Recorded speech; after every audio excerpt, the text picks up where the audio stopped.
Hey guys, welcome back. I want to talk today about drawing a line. In life, we all draw lines. What are the non-negotiables? Where do we stand and why? What are we willing to sell out and why? Today, we'll find a negative example, but a really important example to consider in drawing the line in our lives. Listen in.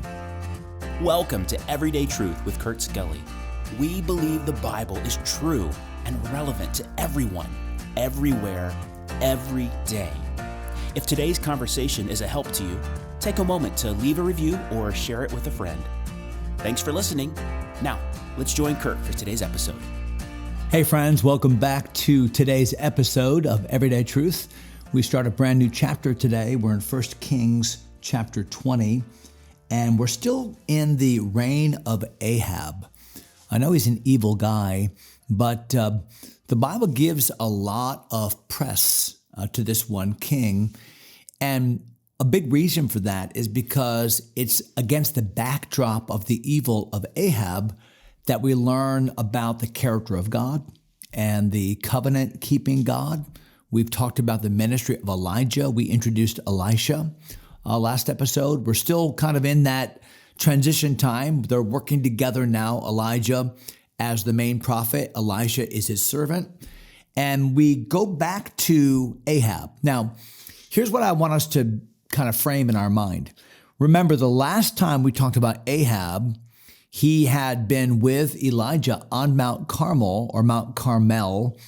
And remember, it was there that God demonstrably showed himself strong. And it was very evident that the prophets of Baal had to bow to the true God. And there Elijah slew the prophets of Baal. Remember, the rain came as a symbol of God's blessing, that the people had turned back to God. So it seemed as if in the short term, good things were happening.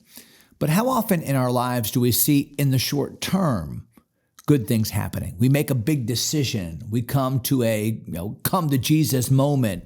We see things clearly, only to revert back to some really deadly and toxic habits. And that's what's happening here with Ahab. Of course, we already know that Jezebel was never convinced. And Jezebel, instead of repenting, had really gone after Elijah. So we talked about all of that already. So now we're back to Ahab. And Ahab is still struggling. And it says here in verse number 1 of chapter 20, Ben-Hadad, the king of Syria. So when you see the name Ben-Hadad in the Bible, it really is a title, kind of like Pharaoh is a title for a king in Egypt. So Ben-Hadad was more of a title for the king of Syria, or Aram would be the old name for Syria. So Ben-Hadad, the king of Syria, gathered all his host together. Host in the Old Testament refers to an army. So here we have Syria, which is just located to the north of Israel, the northern kingdom, in this case of Israel. And they are gathering their coalition of city-states together to attack Israel. There's a time-honored conflict between these two. And it says in verse number 1 that there were 32 kings with him, horses and chariots, and he went up and besieged Samaria and warred against it. So siege warfare was a big deal back in those days. Why? Because you don't have any air support. There's no helicopters. There's no way to get food in. Everything is kind of two-dimensional in that sense. So sieging was an effective way by which to wage war for a couple of reasons. Number one, it was a way to starve out your opponent. You simply surround a city, cut off all points of ingress and egress, and then just wait it out. And then a second reason would be it really minimizes the casualties in your own force because you weaken the opponent until they finally give up or sue for terms of peace, or they're so weakened and starved that they can't really put up a good fight. So it was very, very effective. So what's happening here is Ben-Hadad has gathered together 32 other kings in that region. They have formed a coalition. They've come against Israel. So they've outnumbered Israel. They've sieged Samaria. Samaria is now the capital of Israel. Remember, Ahab's dad, Omri, had bought that field from Shemer, and so he called it Samaria. So things look pretty bleak. But remember this, even though Ahab, it has not had a stellar testimony, this is still God's people. Israel still bears the name of God, right? Israel. I mean, there you go. And God is still wanting to show himself strong on their behalf. God's a merciful God. So watch what happens in verse number 2. He sent messengers, Ben-Hadad did, to Ahab, king of Israel, into the city, and said unto him, Thus saith Ben-Hadad, Thy silver and thy gold is mine. Thy wives also and thy children, even the goodliest, are mine. So what is Ben-Hadad saying? Ben-Hadad is saying, hey, I have you surrounded. You are under my control. And if you want to live, if you want a deal, here it is. It all belongs to me. And I'm going to take your wealth. I'm going to plunder you. I'm going to take members of your family. I'm going to take women from your harem. I'm going to take your children. This was a oft practiced military tactic back in those days, where you would take the children of a king that was defeated for leverage. Remember when Nebuchadnezzar came in years later and took over Jerusalem in 605 BC, he took some of the king's seed. The royal seed, people like Daniel and Hananiah and Mishael and Azariah, who were renamed Belteshazzar and Shadrach, Meshach, and Abednego. So this was very common. So here's this threat that Ben-Hadad gives to Ahab. Things look bad. I mean, he is physically surrounded. He's militarily outmanned. He has the threat of Ben-Hadad. I mean, this could not be a worse situation. Now, we have to come back and remember, Ahab, none of this was necessary. You should have turned to God in repentance after the drought. God has already brought economic distress to the country for 3.5 years, and for some reason, Ahab did not learn that lesson. So now God brings another way to get Ahab's attention, this time the battlefield. You know, God has many and unique ways by which to get our attention. So here again, Ahab receives this threat. Now look at verse number 4. And the king of Israel answered and said, My lord, O king, according to thy saying, I am thine and all that I have. So what does Ahab do? Ahab completely capitulates. He's willing to give up his money. He's willing to give up his family. I mean, Ahab has no moral courage. He has no military courage. He looks out his window. He realizes he's outgunned and outmanned. So he's willing to abide by these really harsh terms of Ben-Hadad. Now, again, Ahab should be looking to God. This is a slap in the face of the God of Israel. Because when a nation would take over another nation, what they were in essence saying is, our God is greater than your God. Our deity has power over your deity. So Ahab is making all the wrong choices, and he's making all the wrong choices for all the wrong reasons. He is living in fear. He's living in compromise. Things have gone from bad to worse. Now, how does Ben-Hadad respond? Because Ben-Hadad has come in and made these huge demands, and Ahab doesn't even counter-negotiate. Ahab says, okay, fine, you can have whatever you want. But watch what happens in verse 5. And the messengers came again and said, Thus speaketh Ben-Hadad, saying, Although I have sent unto thee, saying, Thou shalt deliver me the silver, gold, thy wives and children, yet I will send my servants unto thee tomorrow about this time, and they shall search thine house and the houses of thy servants, and it shall be that whatsoever is pleasant in thine eyes, they shall put it in their hand and take it away.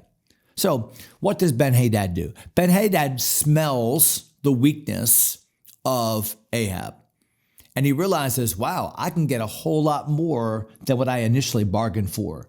So the new deal is, I'm going to take the tribute that I've already demanded. I'm going to take members of your family.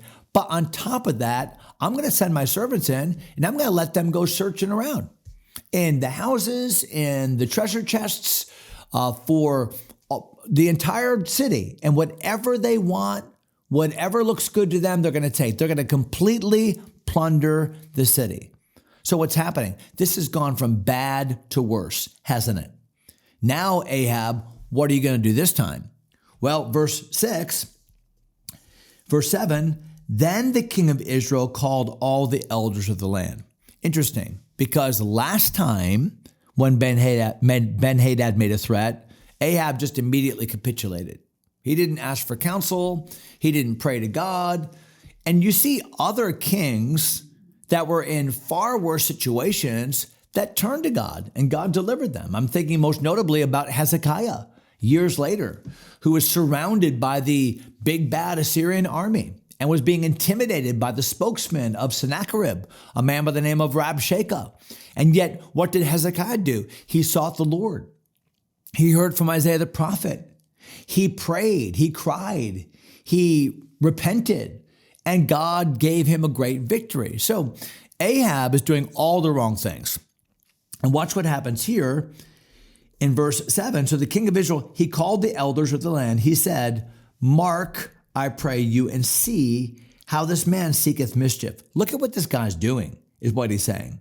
For he sent unto me for my wives and for my children, for my silver and for my gold, and I denied him not. So Ahab is now telling the elders, hey, he came in with this initial demand, and I said, okay, which was wrong, but he's just relaying what he's done so far. And all the elders and all the people said unto him, hearken not unto him, nor consent. And so here are the people, they're in the same situation. The people, they're surrounded, they're outnumbered, they're being starved out. So they have the exact same potential annihilation that Ahab does, but their response is so different than Ahab's. What they said is, no, do not allow him to intimidate you. Do not take this deal. This is wrong. So what's happening is the followers of Ahab are showing more confidence and more courage than Ahab himself. That is just such an example of poor leadership. You know, that when the dad can't make the courageous choice, but mom has to make it. The kids have to make it.